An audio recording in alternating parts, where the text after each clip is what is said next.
Hello बच्चों, स्वागत है आप सभी का सीएल करियर एकेडमी के ऑनलाइन प्लेटफॉर्म पे। मैं शशांक भट्ट आपके लिए नीट के इम्पोर्टेंट प्रीवियस ईयर क्वेश्चंस लेके आया हूँ और आज जो हमारा टॉपिक रहने वाला है वो है some basic principle and techniques of organic chemistry. तो अभी तक हम लोग फिजिकल और इनऑर्गेनिक का पोर्शन कवर कर चुके हैं, तो आज जो रहेगा आपके पास वो क्या रहेगा, जीओसी के नाम से भी आप इसे जानते हो बट एनसीईआरटी में यही नाम है, some basic principle and techniques of organic chemistry. तो हमने यही यहाँ पे मेंशन भी कर रखा है। चलो क्वेश्चन देखना आप लोग किस प्रकार यहाँ रहेंगे। पहला क्वेश्चन बेटा ज्योमेट्रिकल आइसोमेरिज्म से है और बिल्कुल रीसेंट क्वेश्चन है, तो क्यों ना ज्योमेट्रिकल आइसोमेरिज्म को समझ ही लिया जाए एल्कीन्स के केस में कहाँ पे होगा और कहाँ पे नहीं होगा।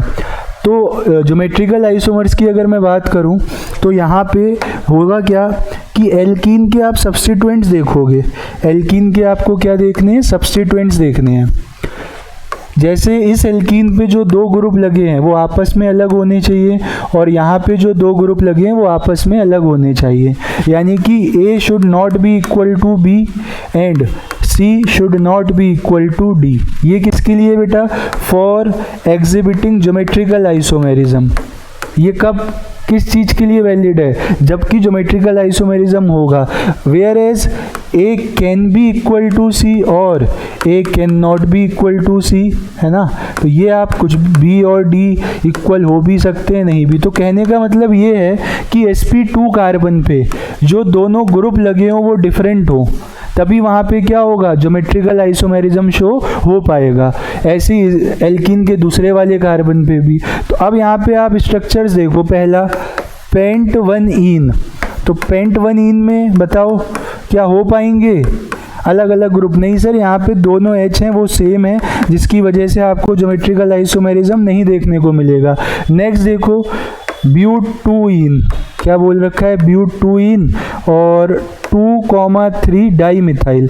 तो इस कार्बन पे भी देखो आप दो CH3 ग्रुप नज़र आएंगे आपको क्या नज़र आ रहे हैं, दो CH3 ग्रुप। सिमिलरली यहाँ पे दो CH3 ग्रुप।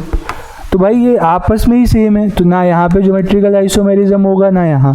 अगला स्ट्रक्चर बनाना बच्चों, 2 मिथाइल प्रोप 1इन, 2 मिथाइल प्रोप 1इन। प्रोप 1इन यानी कि पहले पे डबल बॉन्ड, सेकंड पे मिथाइल। तो यहाँ ये दोनों ग्रुप सेम हो गए, तो ये भी नहीं दिखाएगा ज्योमेट्रिकल आइसोमेरिज्म। डी मॉलिक्यूल बनाओ, हेक्स 3इन, क्या बोल रहे हैं, हेक्स 3इन, ये रहा। उसके बाद 3,4 डाई मिथाइल, तो 3 पे मिथाइल और 4 पे मिथाइल। अब ये अलग अलग कार्बन के ग्रुप तो सेम है, मतलब ये C2H5 ये भी C2H5, लेकिन हमें तो एक ही कार्बन पे देखना है ना। तो यहाँ C2H5 और CH3 दोनों आपस में कैसे हैं, डिफरेंट। तो यहाँ पे ज्योमेट्रिकल आइसोमेरिज्म हो जाएगा। इसलिए डी ऑप्शन में आपको क्या देखने को मिलेगा, ज्योमेट्रिकल आइसोमेरिज्म। तो GI एग्जिबिट करने के लिए एल्कीन्स को क्या रिक्वायरमेंट है सर, जो एल्कीन्स पे ना ग्रुप लगे होंगे वो आपस में डिफरेंट होने चाहिए। बस ये बात आप ध्यान रखना, इस कॉन्सेप्ट से आपका ये क्वेश्चन हो जाएगा। देख लो और बात समझ आ गई कि नहीं ये बता भी देना। नेक्स्ट क्वेश्चन देखना, the correct order for the rate of alpha beta dehydrohalogenation. ठीक है, करेक्ट ऑर्डर पूछ रहे हैं किसके लिए, अल्फा बीटा डीहाइड्रोहेलोजिनेशन। ये शायद क्लियरली विजिबल नहीं होगा आपको, तो मैं यहाँ पे फिर से एक बार इस पे ड्रॉ कर देता हूँ। ये देखो कहानी कुछ इस प्रकार है बच्चों। क्या होता है डीहाइड्रोहेलोजिनेशन वो भी देखेंगे। पहले आप मॉलिक्यूल्स देख लो। दूसरा मॉलिक्यूल ये है, इसको भी मैंने डार्क कर दिया, और तीसरा मॉलिक्यूल ये रहा आपके सामने।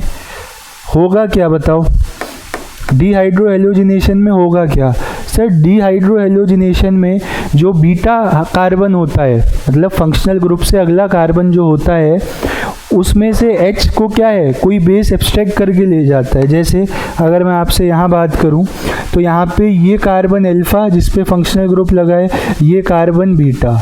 यहाँ पे जो हाइड्रोजन होगा उस हाइड्रोजन को बेस एब्स्ट्रैक्ट करके ले जाएगा, यहाँ नेगेटिव चार्ज आएगा जो डीलोकलाइज होगा और halogen as a living group निकल जाएगा। तो यहाँ से आपको जो एल्कीन देखने को मिलेगा वो क्या रहेगा सर, वो एल्कीन बेटा ये होगा, कॉन्जुगेशन रहेगा यहाँ पे। सिमिलरली यहाँ देखो आप, ये अल्फा कार्बन, ये बीटा कार्बन, बीटा कार्बन का हाइड्रोजन बेस एब्स्ट्रैक्ट करेगा, ये इलेक्ट्रॉन जो है डीलोकलाइज करेंगे, हेलोजन निकल जाएगा, तो आपको एल्कीन क्या देखने को मिलेगा, ये।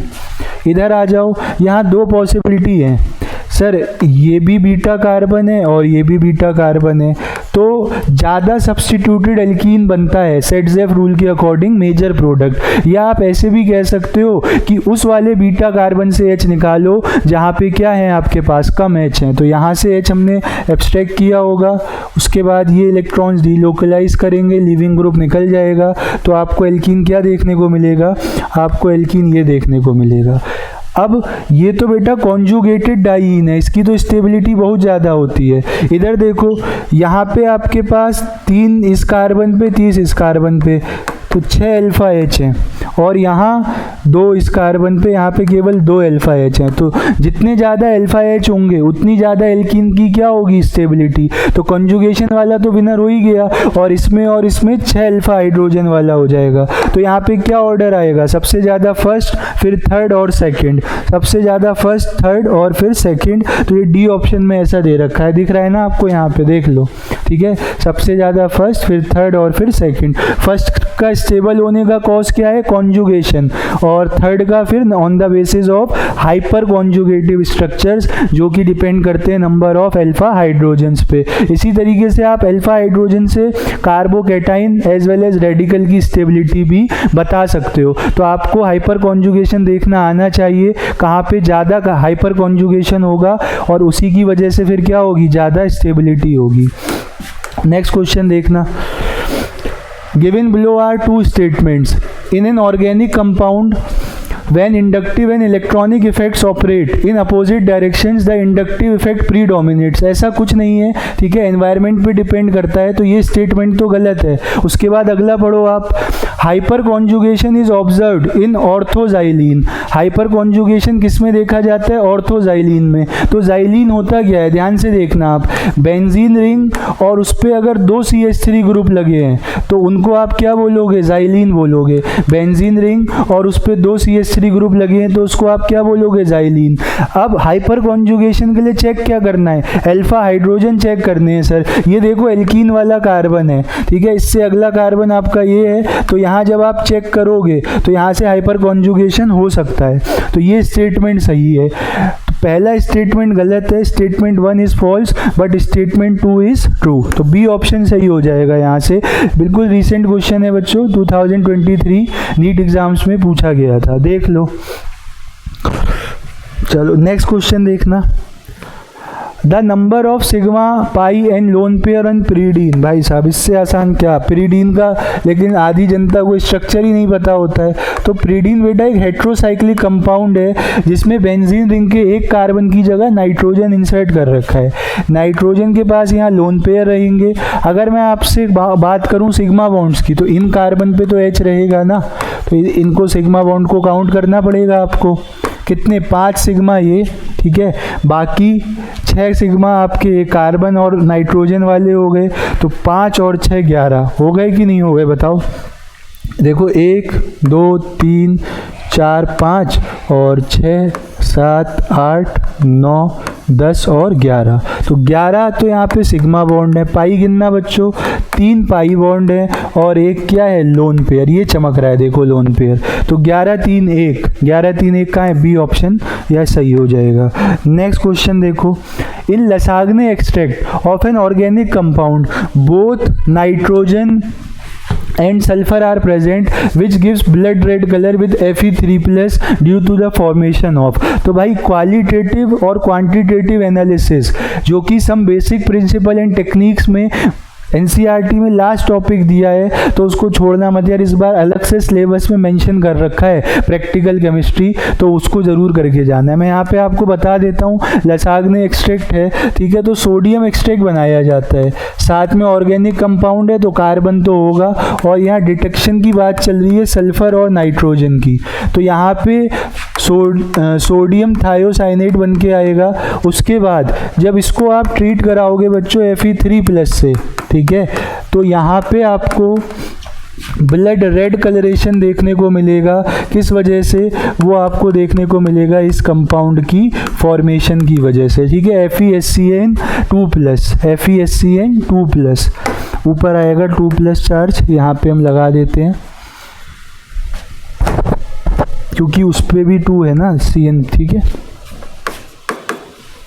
बताओ समझ आ रही है बात की नहीं? तो कौन से ऑप्शन में दिया है ऐसा? सी ऑप्शन में। इसी का बच्चों ब्लड रेड कलर होता है, इसी की वजह से क्या आता है? ब्लड रेड कलर आता है, देख लो आप। चलो नेक्स्ट क्वेश्चन देखना। कंसीडर द फॉलोइंग कंपाउंड्स या species, the number of compounds, ठीक है, विच ओबेज हकल रूल। तो हकल रूल को कौन ओबे कर रहा है, ध्यान से देखना आप। पहले हकल रूल होता क्या है सर, ये बताओ हमें। तो भाई हकल रूल क्या होता है? हकल रूल होता है कि कंपाउंड जो है ना, कंपाउंड के पास क्या हो। हकल रूल फॉलो करने का मतलब है compound should have 4n+2 pi electrons. Compound के पास इतने पाई इलेक्ट्रॉन्स हो, वेयर n की क्या वैल्यू हो सकती है? वेयर n कैन बी 0, 1, 2, 3, इस प्रकार से n की कोई भी वैल्यू हो सकती है। बताओ, ठीक। अब चेक करना आप यहाँ पे 2, 2, 4, 2, 6, 2, 8, 2, 10, तो यहाँ पे 10 इलेक्ट्रॉन हो रहे हैं, n की वैल्यू 2 के साथ फुलफिल हो रहा है, ये हकल रूल फॉलो कर रहा है। यहाँ बेटा जब ये कॉन्जुगेशन में जाएगा तो ये रिंग का पार्ट हो जाएंगे दोनों, तो 2, 2, 4, 2, 6, यहाँ पे 6 आ रहे हैं, n की वैल्यू 1 से हकल रूल फॉलो हो रहा है। इनको देखो, यहाँ पे 4 पाई इलेक्ट्रॉन आ रहे हैं, तो ये तो एंटी एरोमेटिक होगा, हकल रूल फॉलो नहीं होगा। यहाँ पे देखो आप, ये भी एंटी एरोमेटिक होगा, इसके पास भी क्या है? 4 पाई इलेक्ट्रॉन है। 4 पाई नहीं कह रहा हूँ मैं, 4 पाई इलेक्ट्रॉन्स कह रहा हूँ। इसको देखो, यहाँ पे क्या है? 2 पाई इलेक्ट्रॉन्स है, इनकी वैल्यू 0 के साथ हकल रूल फॉलो हो जाएगा। इसको देखो आप, यहाँ 8 पाई इलेक्ट्रॉन्स है, एंटी एरोमेटिक, हकल रूल फॉलो नहीं होगा। यहाँ 1 मतलब 2 पाई इलेक्ट्रॉन, 2, 4, 2, 6, 2, 8, 2, 10, 12 और 14, यानी कि n की वैल्यू 3 के साथ हकल रूल फॉलो हो रहा है। तो कितने लोग हकल रूल फॉलो कर रहे हैं? 1, 2, 3, 4। कितने लोग हकल रूल फॉलो कर रहे हैं बच्चों? 4 इलेक्ट्रॉन्स। तो यहाँ पे आंसर क्या हो जाएगा? 4। बताओ, विजिबल है क्लियरली? देख लो। तो हकल रूल आपको पता होना चाहिए, आप इससे एरोमेटिसिटी भी कंपाउंड की चेक कर सकते हो। कब लोन पेयर को या नेगेटिव चार्ज को पाई इलेक्ट्रॉन्स की तरह काउंट करना है? अगर वो रिंग के साथ कंजुगेशन कर रहा हो, मतलब रेजोनेंस कर रहा हो। नेक्स्ट क्वेश्चन देखना। The number of sigma in pi bonds in pent 2 ene 4 yne. Structure बनाओ सर। पेंट मतलब 5 कार्बन, पेंट मतलब क्या है बेटा? 5 कार्बन। 2 पे इन मतलब डबल बॉन्ड, 4 पे आयन मतलब ट्रिपल बॉन्ड। बाकी आप स्ट्रक्चर्स पूरे का हाइड्रोजन पूरे कर दो। यहाँ 3 हाइड्रोजन आएंगे, यहाँ पे 1 आएगा, यहाँ 1 आएगा, यहाँ तो आएगा ही नहीं, ठीक है, और यहाँ पे 1 आएगा। उसको हटा देते हैं हम, इसको हटा दो यहाँ से। अच्छा, काउंट करो बच्चों कितने आ रहे हैं। देखो सिग्मा पूछा है ना, 1, 2, 3, 4, 5, इसमें 1 सिग्मा 1 पाई, ठीक है। सिग्मा कितने हो गए? 4, 5, 6, 7, 8, 9। कितने सिग्मा नज़र आ रहे हैं? 9 का तो है ही नहीं सर कोई। फिर से चेक कर लो बेटा। पेंट 2 इन 3, 4, 5 कार्बन, सेकंड पे डबल बॉन्ड आ गया, ठीक है। 4 पे क्या आ गया? ट्रिपल बॉन्ड आ गया। चेक करो फिर से, 1, 2, 3, 4, 5, 6, 7, 8, 9, 10। 10 तो सिग्मा हो गए और 2 पाई यहाँ पे और 1 वहाँ, 10 और 3, 10 sigma 3 pi bond. B option सही हो जाएगा। बताओ नीट वाले क्या करवा रहे हो यार तुम लोग हैं? सिग्मा और पाई बॉन्ड काउंट करा रहे हो बच्चों से। चलो बहुत अच्छा है। यही रीज़न है कि 650 700 का स्कोर आजकल कॉमन हो गया है 720 में से। ठीक, तो बहुत ज़्यादा एक्यूरेसी चाहिए। आपने अच्छे अच्छे टॉपिक पढ़ लिए, बेसिक क्वेश्चन गलत हो गया जल्दीबाजी में, ऐसा मत करो, है ना। आराम से क्वेश्चन पढ़ो और पेशेंस के साथ आप क्वेश्चन को अटेम्प्ट करो। सिग्मा पाई बॉन्ड में क्या ही गलती होगी, काउंट करने में ही होगी, जैसे अभी होगी थी सर आपसे, है ना। तो वही दिक्कत है, तो दोबारा चेक कर लोगे। 4 नंबर का खेल है, 5 का गलत हो गया तो -1 भी है। हाइब्रिडाइजेशन देखना आप, तो हाइब्रिडाइजेशन का क्या कहना है। हाइब्रिडाइजेशन का ये कहना है कि नंबर ऑफ सिग्मा बॉन्ड से आप डिसाइड करोगे। अगर 2 हैं तो sp होगा, 3 है तो sp2 होगा, 4 है तो sp3 होगा, इस प्रकार से। तो चेक करो यहाँ पे क्या बोला गया है, और order of hybridisation from left to right. तो यहाँ पे 2 सिग्मा है, 2 सिग्मा है तो sp हो जाएगा पहले का, ठीक है। लेकिन वो sp2 पूछ रहे हैं, पहले वाले का sp2, वो किसका होगा जब डबल बॉन्ड होगा, पहले और दूसरे का भी sp2, तो यहाँ पे भी डबल बॉन्ड है, तो एक ही ऑप्शन लग रहा है। फिर भी चेक कर लेते हैं इसका sp और ये, ठीक है।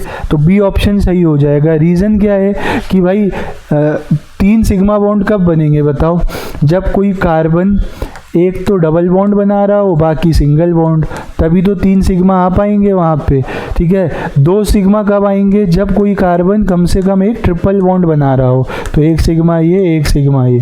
तो वही केस हमने देखा, जहाँ एल्कीन वाले कार्बन थे उन्हें sp2 घोषित किया, जो एल्काइन वाले कार्बन थे उन्हें sp किया। बी ऑप्शन सही हो जाएगा। नेक्स्ट देखना, the total number of pi bond electrons in the following structure is, the total number of pi bond electrons in the following structure is। Structure visible है, बहुत बढ़िया सर, बहुत प्यारा दिख रहा है। चलो पाई इलेक्ट्रॉन्स काउंट करने हैं। देखो 2 यहाँ पे हो गए, ठीक है, 2 यहाँ हो गए 4, 2 6 हो गए यहाँ पे, और देखो 2 8, कितने आ रहे हैं बेटा, 8 पाई इलेक्ट्रॉन्स आ रहे हैं। तो इसमें कितने आएंगे, 8 pi electrons will be the right answer, ठीक है। 2000 ऑप्शन हैं क्योंकि NAT तो आता नहीं है नीट में, देखो तो 8 ऑप्शन आपका क्या हो जाता, सही हो जाता। नेक्स्ट क्वेश्चन देखना, the state of hybridisation of carbon 2 3 5 and 6 of the hydrocarbon. पहले बताओ डायग्राम क्लियरली विजिबल है, सही है सर, सही दिख रहा है। चल कार्बन 2 मार्क कर ही रखा है इन्होंने, तो ट्रिपल बॉन्ड में 1 सिग्मा 2 पाई, ठीक है, सिग्मा और सिग्मा, 2 सिग्मा तो sp। इधर आ जाओ 3 वाले पे आ जाओ, 1 सिग्मा 2 सिग्मा 3 सिग्मा, और ये इसके साथ भी होगा 4 सिग्मा। तो 4 सिग्मा है तो ये क्या हो जाएगा, sp3। पहले का sp मतलब पहले 2 का sp और फिर sp3, sp और sp3 एक ही ऑप्शन में दिया है, तो बाकी आपको चेक करने की ज़रूरत ही नहीं है। डी ऑप्शन क्या हो जाएगा, सही हो जाएगा। देख लो दिख रही है गाड़ी की नहीं। चलो टाइम ऐसे बचता है बेटा, जल्दीबाजी से टाइम नहीं बचता है, स्मार्ट वर्क से टाइम बचता है। नेक्स्ट देखो, the correct IUPAC name. Diagram clearly visible है, पहला वाला ही नहीं था सर, बाकी सब क्लियरली विजिबल है। चलो तो कहाँ से नंबरिंग स्टार्ट करें बच्चों, यहाँ से करते हो तो आपको OH पे कार्बन को 4th मिलेगा, यहाँ से स्टार्ट करते हो 3rd, तो यहीं से कर लेते हैं सर 3 4 5 और 6, ठीक है। 6 कार्बन की चेन बन रही है बच्चों, है ना। और पहले पे ब्रोमो लगा है B से, 5th पे क्लोरो लगा है C से, और 4 पे मिथाइल लगा है, तो B पहले आएगा, ठीक है। 1 ब्रोमो 5 क्लोरो, 1 ब्रोमो 5 क्लोरो, 4 पे मिथाइल, 6 कार्बन है, 3rd पे एल्कोहल है, 3rd कार्बन पे क्या है, एल्कोहल है। ए ऑप्शन सही हो जाएगा यहाँ पे। बताओ कैसे डिसाइड किया सर आपने, भाई IUPAC नेम लिखते समय ना, जब आप सब्स्टिट्यूएंट्स की पोजीशन देख लेते हो तो उसके बाद अल्फ़ाबेटिकल ऑर्डर में उनका नाम लिखा जाता है। जैसे BR का ब्रोमो है तो फिर B पहले आएगा, ठीक है, B क्या आएगा, पहले आएगा। चल नेक्स्ट देखना, the correct structure for 2,6 di methyl डेक-4-ईन, ठीक है। इसके लिए आपको करेक्ट स्ट्रक्चर बताना है। 10 कार्बन और दूसरे और छठे पे मिथाइल, 4th पे एल्कीन। तो देखो 4th पे एल्कीन कहाँ बन रहा है, ध्यान से देखना, आप यहाँ चेक करना जरा, 1 2 3 4, एक यही इकलौता स्ट्रक्चर है जहाँ पे 4th कार्बन पे क्या बन रहा है, एल्कीन। 2nd पे मिथाइल आ गया, 6th पे मिथाइल आ गया, बी ऑप्शन सही हो जाएगा। लास्ट ईयर 2022 का क्वेश्चन है। इसको देखो आप, IUPAC नेम बताना है, तो किधर से नंबरिंग स्टार्ट करोगे? ये बेटा एल्डिहाइड है, कीटोन है, एल्डिहाइड की प्रायोरिटी ज़्यादा है तो यहीं से करेंगे सर 3, 4, 5 और 6, 6 कार्बन के लिए। लेकिन उससे पहले ये मिथाइल ग्रुप भी तो है यहाँ पे एक, और ये कीटो ग्रुप भी है, तो के पहले आएगा, IJK 3 कीटो, 2 पे क्या लगा है मिथाइल, कितने कार्बन है 6 हेक्स,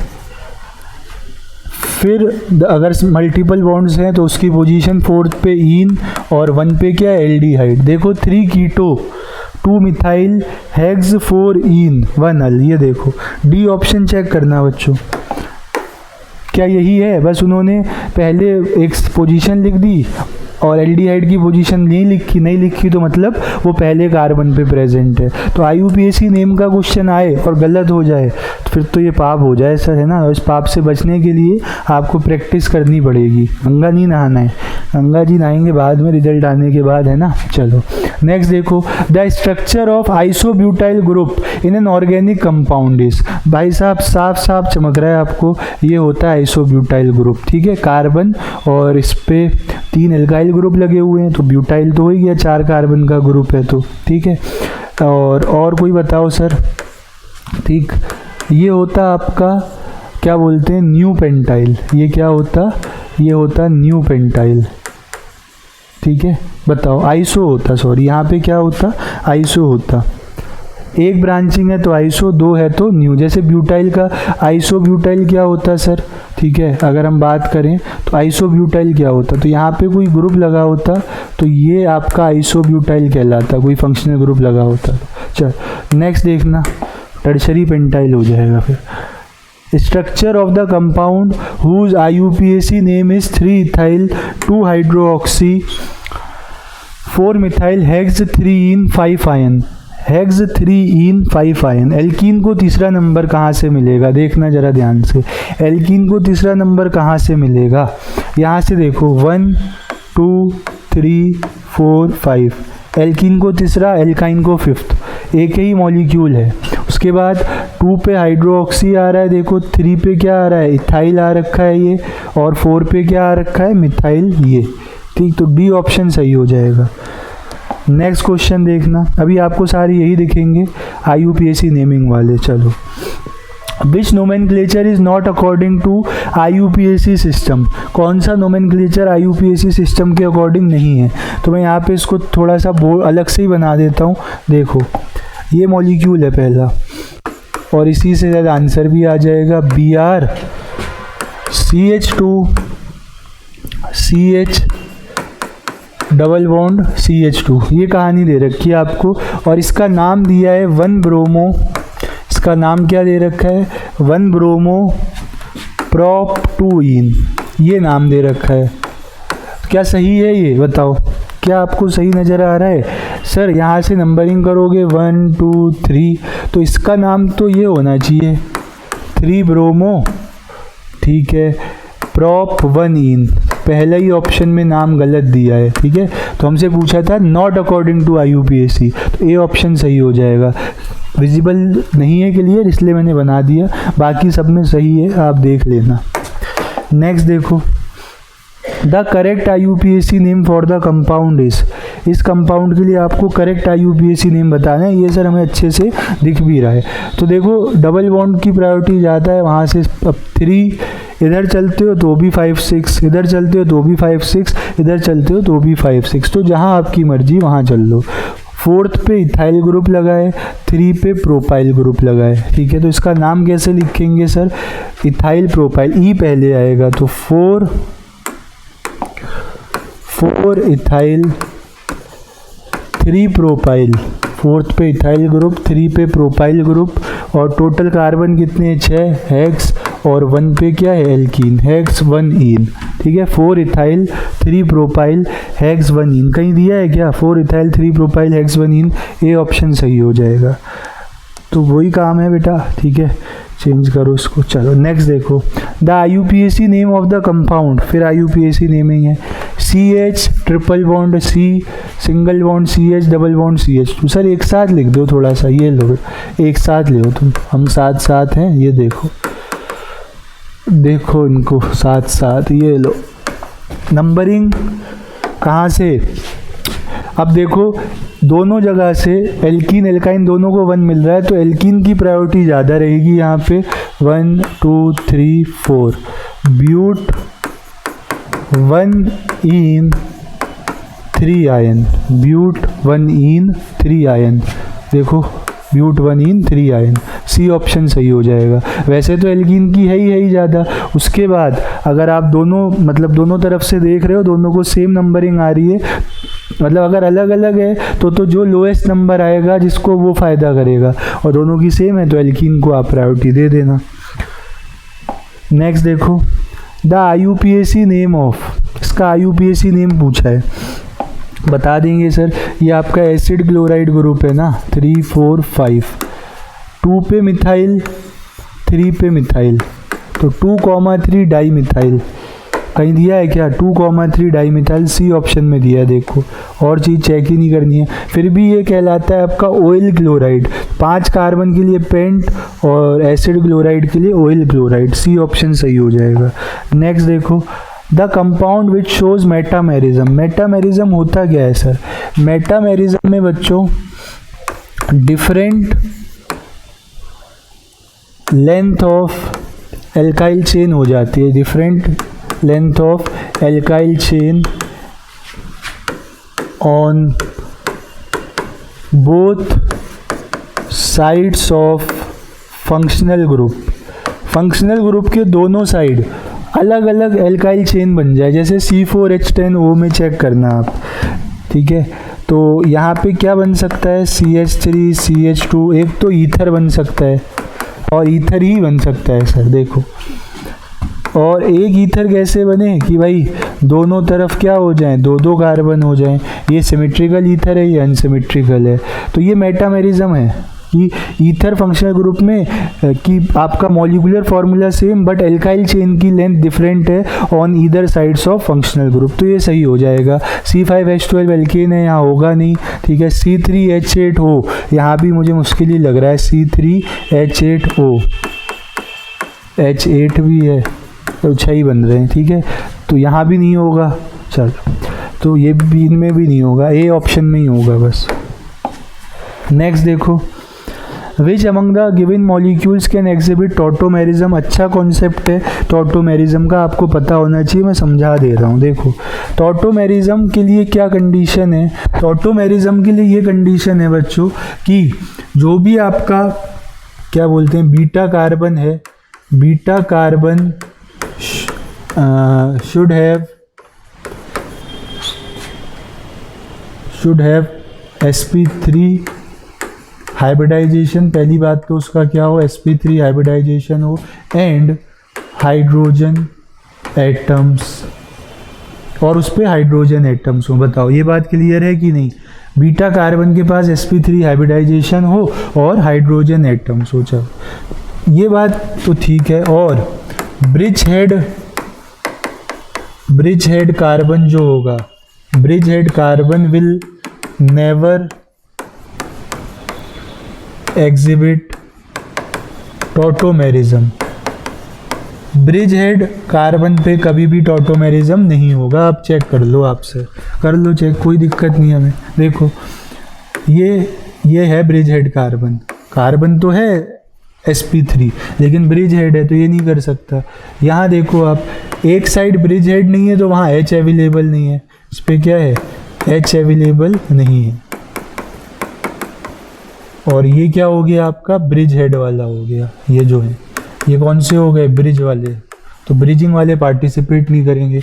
यहाँ ये तो ब्रिजिंग वाला है बट यहाँ पे क्या है, H अवेलेबल है, तो थर्ड वाला मॉलिक्यूल क्या करेगा, टॉटोमेरिज्म एग्जिबिट करेगा। चेक करना है टॉटोमेरिज्म, भाई ये फंक्शनल ग्रुप है ना आपका, तो ये अल्फा कार्बन, इससे अगला बीटा कार्बन sp3 हो, ये दोनों हैं, लेकिन वो beta carbon bridge head carbon ना हो, तो ब्रिज हेड पार्टिसिपेट नहीं करता है इसलिए। नेक्स्ट देखो, ये गिवन है आपको, विच of the given compounds can exhibit tautomerism. ठीक है, चल ध्यान से देखना आप, ये देखो ये बीटा कार्बन, यहाँ तो H है नहीं बट यहाँ पे है, तो यहाँ से टॉटोमेरिज्म हो जाएगा। कैसे होगा वो भी बताएंगे, ये देखो। ठीक है, H का ट्रांसफ़र होता है आपका इस तरीके से, ये ध्यान रखना। आप ऑक्सीजन को नंबर दे देना 1, ठीक है, तो 3 का H 1 पे और 1 और 2 का बॉन्ड 2 और 3 के बीच में बन जाएगा।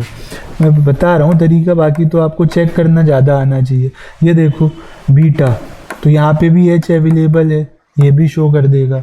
ठीक है, चल यहाँ देखना आप, यहाँ सर यहाँ पे तो H अवेलेबल नहीं है, बट अगर 1-3 का केस नहीं बनता है ना तो 1-5 का बना लो। 1-5 पे तो अवेलेबल है, तो ये भी एग्जिबिट करेगा। तो सब सही है, 1, 2 एंड 3 सारे ऑप्शंस क्या हैं, सही हैं। बताओ समझ आ रही है बात की नहीं? ठीक, नेक्स्ट क्वेश्चन देखना। The enolic form of ethyl acetoacetate as shown below has, तो इनोलिक फॉर्म कौन है इसकी? इन मतलब डबल बॉन्ड हो, ऑल मतलब कार्बोनिल ग्रुप हो, तो यहाँ तो डबल बॉन्ड है नहीं, मतलब कार्बन कार्बन के बीच डबल बॉन्ड नहीं है। सर ऐसे कैसे कह रहे हो आप, यहाँ डबल बॉन्ड नहीं है? है मेरे लाल, है। मैं बात कर रहा हूँ कार्बन कार्बन डबल बॉन्ड की, तो वो यहाँ पे है, ये है इनोलिक फॉर्म।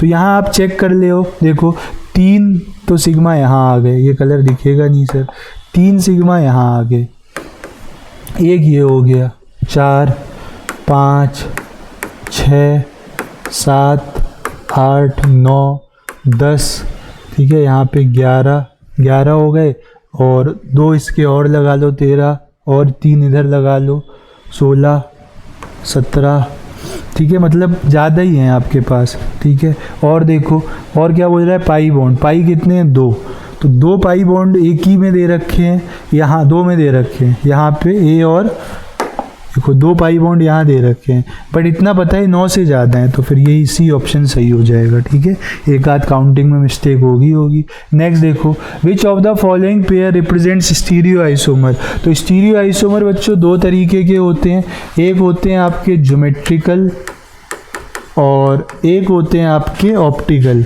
एक होते हैं ज्योमेट्रिकल और एक क्या होते हैं, ऑप्टिकल होते हैं। बात समझ आ रही है कि नहीं? देख लो, optical and geometrical, B option सही हो जाएगा। चेन है, फंक्शनल है, ये सब तो आपके स्ट्रक्चरल आइसोमर्स होते हैं। The molecular formula of diphenyl methane, ये गिवन है आपको, और कह रहे हैं अगर एक हाइड्रोजन रिप्लेस हो गया क्लोरीन से तो कितने स्ट्रक्चर्स पॉसिबल हैं। देखो क्या क्या पॉसिबिलिटी है, मैं बता देता हूँ आपको। या तो आप रिंग के हाइड्रोजन्स को रिप्लेस कर सकते हो, तो एक बार ऑर्थो पोजीशन पे Cl आ जाएगा, एक बार मेटा पे, एक बार पैरा पे, 3 स्ट्रक्चर तो यहाँ से हो गए। एक आप ये कर सकते हो कि जो कार्बन है ना, ये बीच में फंसा हुआ, यहाँ भी तो Cl लगा सकते हो, तो यहाँ लगाओगे तो एक स्ट्रक्चर ये आ जाएगा, 1 और 3 4, तो कितने स्ट्रक्चर्स बन जाएंगे, 4 पॉसिबल स्ट्रक्चर्स बन जाएंगे यहाँ पे। ठीक है कि नहीं? चल नेक्स्ट देखना आप, a tertiary butyl carbocation is more stable than a secondary butyl carbocation because which of the following। ठीक है, तो tertiary butyl carbocation होगा क्या, जरा ध्यान से देखना आप। ये देखो अभी मैंने आपको टर्शरी ब्यूटाइल ग्रुप बताया था, ये है टर्शरी ब्यूटाइल ग्रुप, यहाँ पे पॉजिटिव चार्ज आ गया तो ये क्या बन जाएगा, कार्बोकेटाइन बन जाएगा।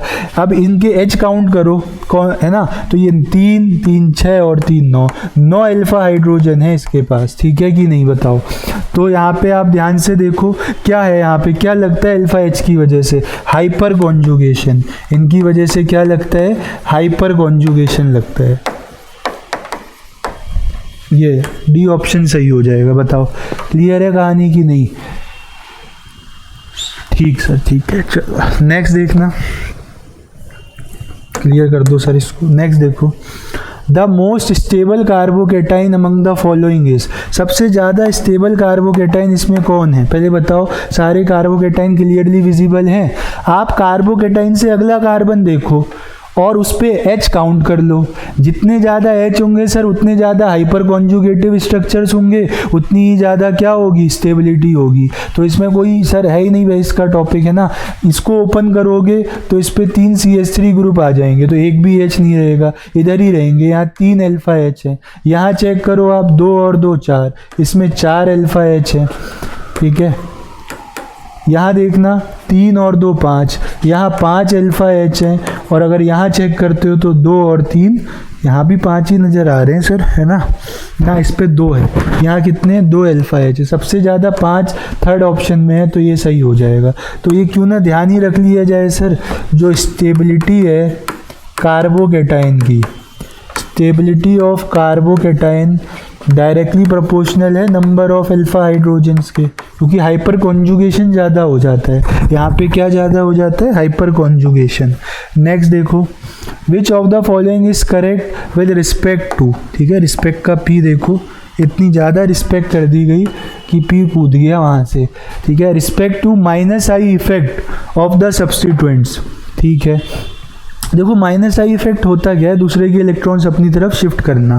तो जो जितना ज़्यादा इलेक्ट्रोनेगेटिव एटम होगा, है ना, उसका क्या है, माइनस आई इफेक्ट उतना ज़्यादा होगा।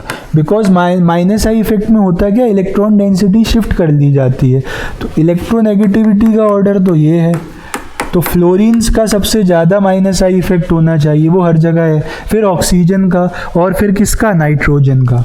तो ऑर्डर तो सही लगा हुआ है, ये दोनों गलत है, ये दोनों ही सही है ना, ए और बी दोनों सही है। रीज़न क्या है, फ्लोरीन को मैक्सिमम दिखा रखा है, बिल्कुल सही।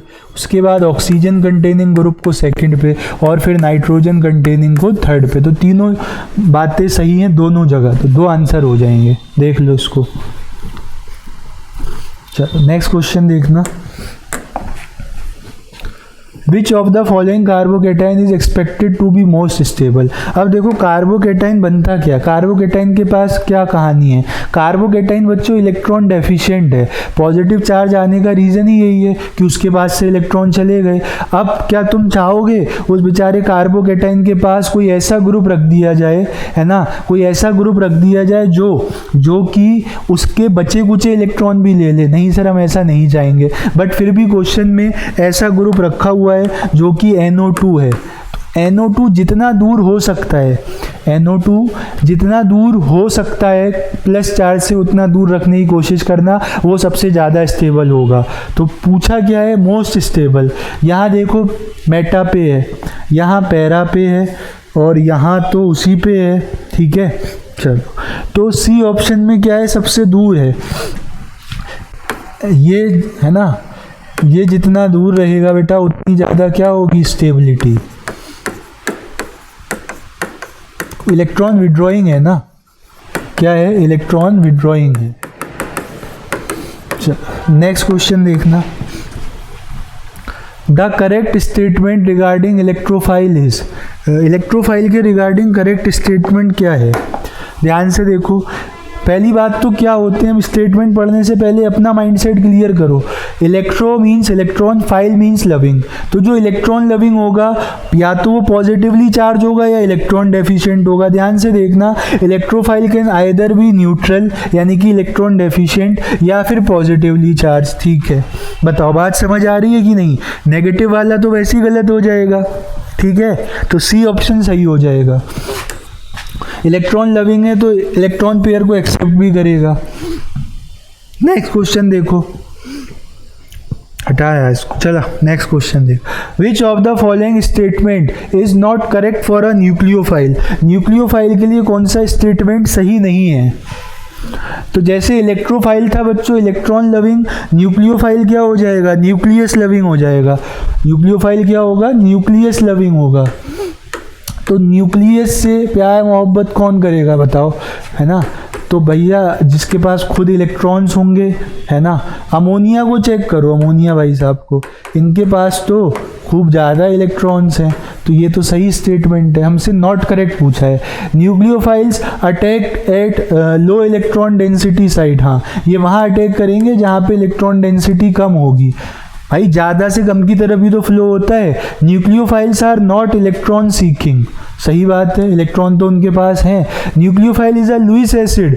लुईस एसिड बच्चों वो होते हैं जो इलेक्ट्रॉन्स एक्सेप्ट करते हैं, और न्यूक्लियोफाइल्स क्या कर रहे हैं, इलेक्ट्रॉन डोनेट कर रहे हैं। तो अगर यहाँ लुईस बेस लिखा होता तो मैं इनकी बात सही मानता, बट इन्होंने यहाँ क्या लिख दिया, लुईस एसिड, गलत बात हो जाएगी। Lewis acid electrons pair accept करते हैं, Lewis base electron pairs donate करते हैं, तो लुईस एसिड वाली बात गलत है, हमसे गलत ही पूछा था, तो गलत का फैसला आपने कर दिया। बताओ डी ऑप्शन सही हो जाएगा। यहाँ पे लुईस एसिड आ रखा है, लुईस बेस आना चाहिए था सर। चलो नेक्स्ट क्वेश्चन देखो, Which of the following is the most correct electron displacement for the nucleophilic reaction? आपको मेन तो स्ट्रक्चर्स देखने हैं ना, वो क्लियरली विजिबल हैं कि नहीं, ठीक है, मेन स्ट्रक्चर्स हैं देखने हैं सर हमें।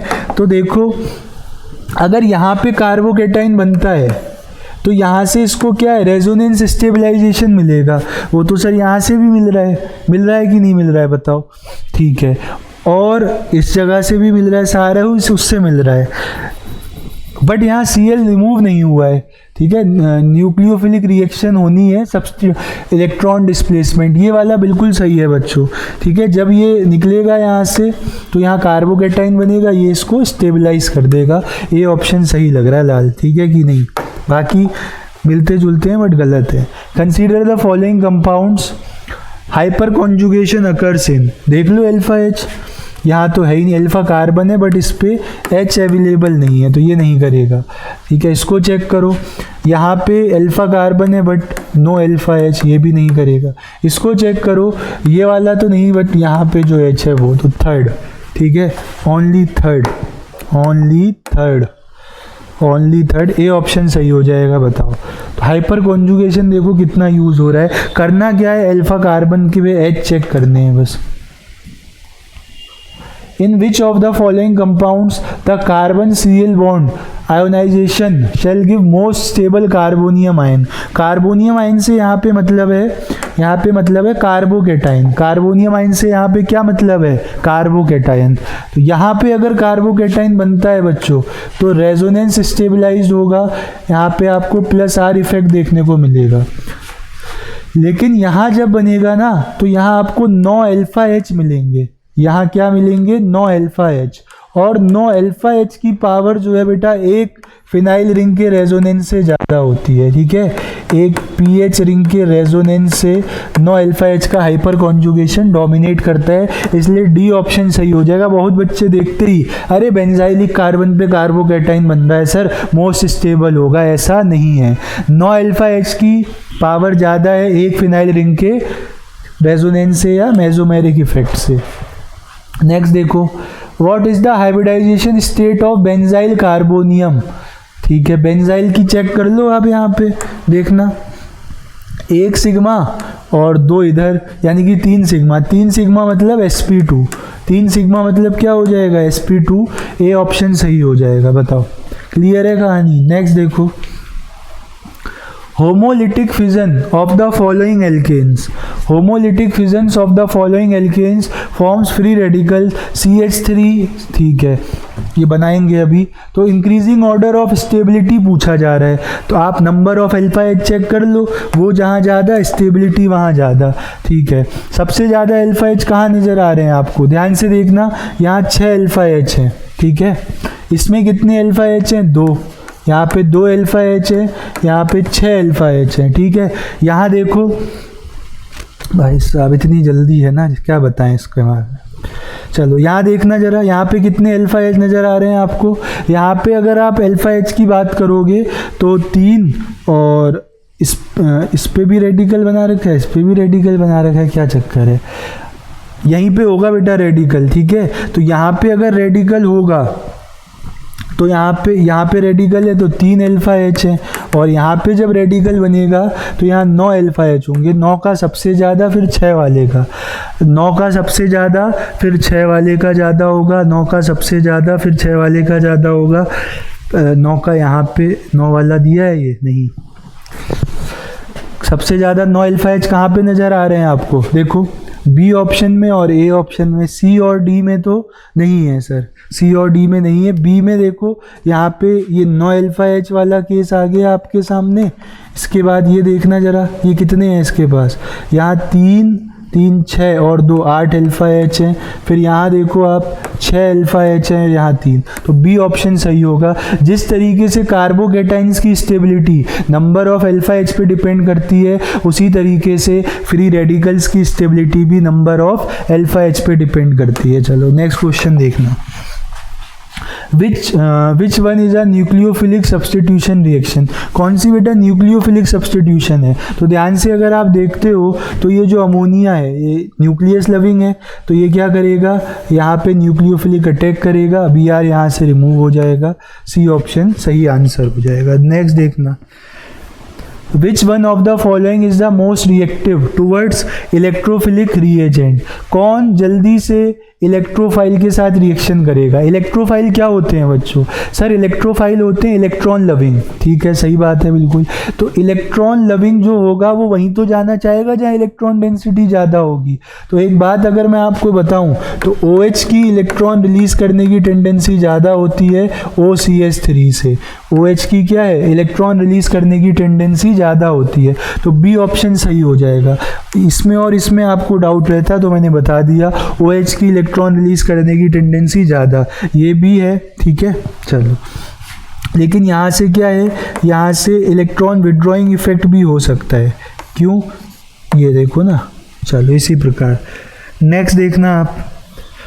Paper chromatography is an example of. Paper chromatography बच्चों किसका है, मतलब एग्जाम्पल, तो पार्टीशन क्रोमेटोग्राफी। क्या होता है कि आप एक पेपर की स्ट्रिप लेते हो, किसी सुटेबल सॉल्वेंट में डिप करते हो, यहाँ पे एक पॉइंट बना लेते हो, तो सॉल्वेंट उसमें राइज होता रहता है, एक स्पॉट आपको यहाँ दिखता है और एक स्पॉट कहीं और दिखता है, तो आपने पार्टीशन कर दिया ना। बाकी सब जो है वो एड्जॉर्प्शन के प्रिंसिपल पे वर्क करते हैं, ठीक है। बताओ क्लियर है कहानी की नहीं? चलो नेक्स्ट देखना। The most suitable method for separation of 1:1 mixture of ortho and para nitrophenols. बच्चों ऑर्थो नाइट्रोफिनॉल में इंट्रामोलिकुलर हाइड्रोजन बॉन्डिंग होती है और पैरा में क्या होती है, इंटरमोलिकुलर। तो इंटरमोलिकुलर में 2 मॉलिक्यूल्स आपस में एसोसिएटेड है, उनको ब्रेक करने के लिए आपको ज़्यादा हीट प्रोवाइड करनी पड़ेगी, बट इंट्रा में क्या है, एक ही मॉलिक्यूल एसोसिएटेड है, तो उतना हीट एनर्जी का यहाँ पे यूज़ नहीं होगा। स्टीम वोलेटाइल होता है ऑर्थो वाला, तो स्टीम डिस्टिलेशन से आप इन्हें क्या कर सकते हो, सेपरेट कर सकते हो। नेक्स्ट क्वेश्चन देखना। The best method for the separation of naphthalene and benzoic acid. Naphthalene क्या है बच्चों, सब्लिमेबल सॉलिड है। नेफ्थलीन क्या है, सब्लिमेबल सॉलिड है, तो इसको आप कैसे सेपरेट कर सकते हो, सब्लिमेशन से। तो कुछ जैसे क्वालिटेटिव और क्वांटिटेटिव एनालिसिस इंपॉर्टेंट है यार, 1-2 क्वेश्चन आ गए तो 8 से 10 नंबर का अंतर हो जाएगा, नहीं करके आओगे तो 8 और गलत करके आओगे तो 10। तो देख सकते हो आप 2 क्वेश्चन यहाँ से लग रहे हैं इस बार। बहुत ज़्यादा संभावनाएं हैं कि नीट 2024 में qualitative and quantitative analysis of organic compounds की ही बात कर रहा हूं मैं। अभी इनऑर्गेनिक कंपाउंड्स पे तो आए नहीं हैं, फिजिकल केमिस्ट्री के टाइट्रेशंस पे तो आए नहीं है। तो कुल मिला के प्रैक्टिकल केमिस्ट्री के आपको 5 से 6 क्वेश्चन 20 से 25 नंबर का अंतर क्रिएट करने वाले क्वेश्चंस यहाँ से मिलेंगे, तो प्रैक्टिकल केमिस्ट्री का पोर्शन छोड़ के नहीं जाना है। चलो नेक्स्ट क्वेश्चन देखो। Nitrogen detection in an organic compound is carried out by Lasagne's test. The blue colored form correspond to which of the following compound? ठीक है, नाइट्रोजन डिटेक्शन जब आप करते हो तो आप यहाँ पे क्या यूज़ करते हो, तो यहाँ पे जो कंपाउंड बनेगा वो ये रहता है आपका Fe4 FeCN का होल 6 और होल थ्राइस। इसी का पर्शियन ब्लू कलर आता है, कहीं दिख रहा है आपको, Fe4 FeCN6 का होल थ्राइस, ये लो, फेरोफेरी साइनाइड भी आप बोलते हो इसको। नेक्स्ट क्वेश्चन देखना। The Lassaigne's extract is boiled with concentrated HNO3 while testing for halogens by doing it show। इससे होता क्या है, लसाग्ने एक्सट्रैक्ट को बॉइल करने से ये होता है कि जो आपके पास NaCN है, ठीक है, तो यहाँ से इसको कंसनट्रेटेड HNO3 के साथ बॉइल करने से ये होगा कि ये सोडियम का तो नाइट्रेट बना लेगा और HCN जो है वो गैस क्या हो जाएगी, यहाँ से इवॉल्व हो जाएगी। नेक्स्ट देखना Na2S, इसको भी अगर आप HNO3 के साथ बॉयल करते हो, मतलब इस कंपोनेंट को, तो यहाँ से आपको हाइड्रोजन सल्फाइड गैस, तो ये इसको डिकम्पोज करने के काम आता है। ऐसा कहाँ दिया है सर, ऐसा दिया है ए ऑप्शन में, तो ये क्या हो जाएगा, A option will be the right answer. Next question देखो, the Kjeldahl methods is use for the estimation of nitrogen. तो एक बात ध्यान रखना, आप जेल्डाल मेथड कहाँ यूज नहीं कर सकते हो आप, ठीक है, जेल्डाल मेथड को कहाँ यूज नहीं कर सकते, can not B use for, कहाँ पे यूज़ नहीं कर सकते, क्योंकि सर जहाँ यूज़ नहीं कर सकते अगर वो पता लग जाएगा तो फिर जहाँ यूज़ कर सकते हैं वो तो पता ही है ऑटोमेटिकली। तो फॉर NO2 ग्रुप्स के लिए आप यूज़ नहीं कर सकते, नाइट्रोजन इन रिंग के लिए यूज़ नहीं कर सकते, और नाइट्रोजन इन एजो ग्रुप के लिए यूज़ नहीं कर सकते। अब एजो ग्रुप मतलब नाइट्रोजन डबल बॉन्ड नाइट्रोजन। तो ध्यान से देखो, पिरिडीन नाइट्रोजन इन रिंग वाला एग्जाम्पल है, ये आपका क्या है, NO2 वाला एग्जाम्पल है, और ये एजो ग्रुप वाला है। तो सी ऑप्शन एनिलीन में क्या होगा, आपके पास जेल्डाल मेथड से पॉजिटिव टेस्ट देखने को मिलेगा। बताओ क्लियर हो रही है कहानी की नहीं। नेक्स्ट क्वेश्चन देखना, in Dumas method for estimation of nitrogen, ये क्वांटिटेटिव से आ गया बच्चों, ये क्वेश्चन कहाँ से है, क्वांटिटेटिव एनालिसिस से। ध्यान से देखना आप लोग, तो बोल रहे हैं 0.25 gram of an organic compound gave 40 ml of nitrogen. कितना नाइट्रोजन मिला, 40 ml, 300 केल्विन पे और 725 mm प्रेशर पे। एक्वस टेंशन 25 mm है, तो परसेंटेज ऑफ नाइट्रोजन कितना होगा, एक्वस टेंशन दे दिया, सही है, कोई दिक्कत नहीं है। चलो, तो ये तो ऑर्गेनिक कंपाउंड का वेट दिया है आपको, ये वॉल्यूम दी है 40 ml, ठीक है। टेम्परेचर T1 कितना है, T1 है बच्चों 300 केल्विन, ठीक है। और प्रेशर कितना रखोगे आप, एट 725 mm प्रेशर, ठीक है। प्रेशर कितना दे रखा है आपको, 725 mm, बस एक्वस टेंशन को माइनस कर देना तो मॉइस्ट एयर का प्रेशर आ जाएगा 700 mm Hg। उसके बाद वॉल्यूम कितनी है, वॉल्यूम दे रखी है सर 40 ml, वॉल्यूम कितनी दे रखी है आपको, 40 ml दे रखी है, ठीक है। तो यहाँ से आपको वॉल्यूम यहाँ से फाइंड आउट करनी पड़ेगी, वॉल्यूम क्या है आपको यहाँ से फाइंड आउट करनी पड़ेगी। तो किस हिसाब से करोगे बताओ, आपको इक्वेशन याद है वो, P1 V1 upon T1 equal to P2 V2 upon T2। यहाँ से आप ट्राई करो, क्या निकालोगे बताओ। टेम्परेचर भी एक ही दे रखा है सर हमें, है ना, 0.25 gram of an organic compound give 40 ml of nitrogen collected at 300 kelvin. इतना दो वॉल्यूम भी नहीं दिए हैं, दो प्रेशर भी नहीं दिए हैं। बताओ कुछ मिसिंग लग रहा है कि यहाँ पे, एक बार इसको चेक कर लिया जाए कि सर यहाँ पे सारी इंफॉर्मेशन कंप्लीटली गिवन है या नहीं है। बताओ किस हिसाब से देखोगे आप, ड्यूमास मेथड की बात चल रही है, ठीक है सर। इसको एक बार जहाँ से क्वेश्चन पिक किया गया है वहाँ से इस बार इसको टैली करते हैं। In Dumas method for estimation of nitrogen, ठीक है, नाइट्रोजन को एस्टिमेट किया जाता है 0.25 के लिए है, इनके इसमें 0.3 दे रखा है, तो कोई दिक्कत नहीं है। तो किस हिसाब से आप करोगे सर, ठीक है। तो डायरेक्ट फार्मूला भी दिया हुआ है, बट मैं सोच रहा था आपको उस तरीके से बता दिया जाए जैसा यहाँ पे क्या है एक्सपेरिमेंटली किया जाता है, तो वो अप्रोच दिखाना चाह रहे थे आपको। तो वो तो कहाँ मिलेगी सर, वो तो NCERT में ही मिलेगी, ड्यूमास मेथड में, ठीक है। तो यहाँ से नाइट्रोजन गैस इवॉल्व होगी, आपको वॉल्यूम निकालना पड़ेगा। आपको क्या निकालना पड़ेगा, वॉल्यूम। तो वॉल्यूम निकालने के लिए जो बता रहे हैं ये, तो P1 V1 मतलब पहले वाला वॉल्यूम, ठीक है।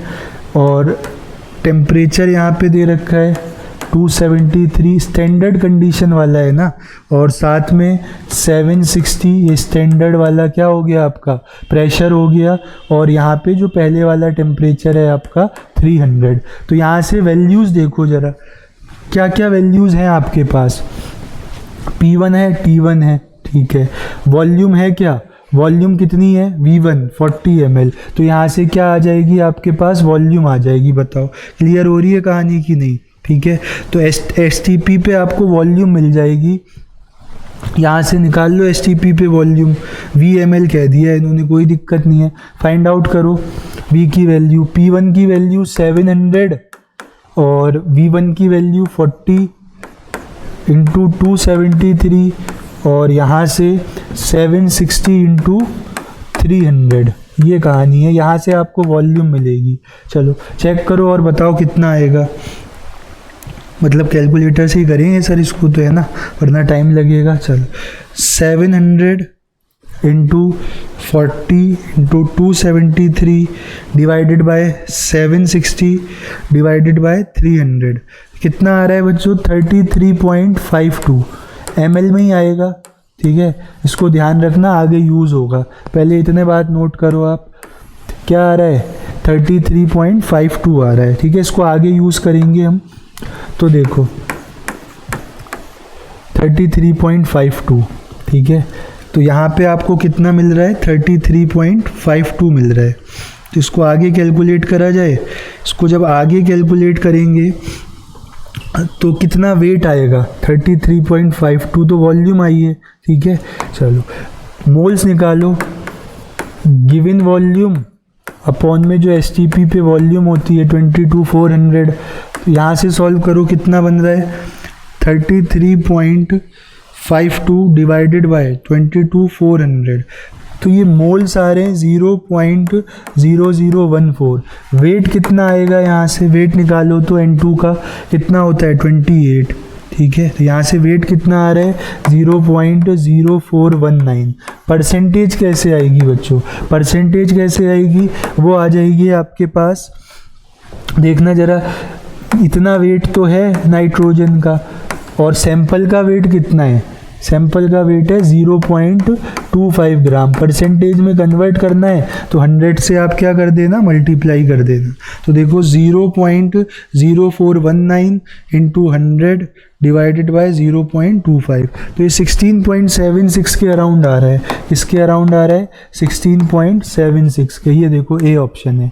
तो भाई क्वालिटेटिव क्वांटिटेटिव एनालिसिस अच्छे से कर लेना। हमने GOC के कुछ इंपॉर्टेंट 45 क्वेश्चंस आपके साथ डिस्कस किए। नेक्स्ट लेक्चर में हम मिलेंगे आपके साथ हाइड्रोकार्बन टॉपिक पे।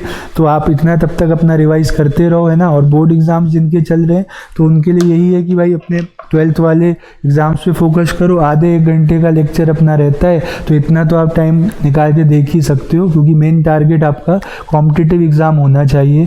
बोर्ड एग्ज़ाम्स में अब ये है कि यहाँ कुछ दिन तसल्ली रहती है बस, और उससे आगे कुछ प्रोडक्टिव नहीं हो पाता है सर। ठीक है, तो आज के लिए सेशन में बने रहने के लिए धन्यवाद। मिलेंगे बच्चों नेक्स्ट क्लास में, तब तक के लिए आपसे हम यही कहेंगे कि बहुत बहुत धन्यवाद। पढ़ाई करते रहो। ठीक है, थैंक यू बच्चों for giving your precious time.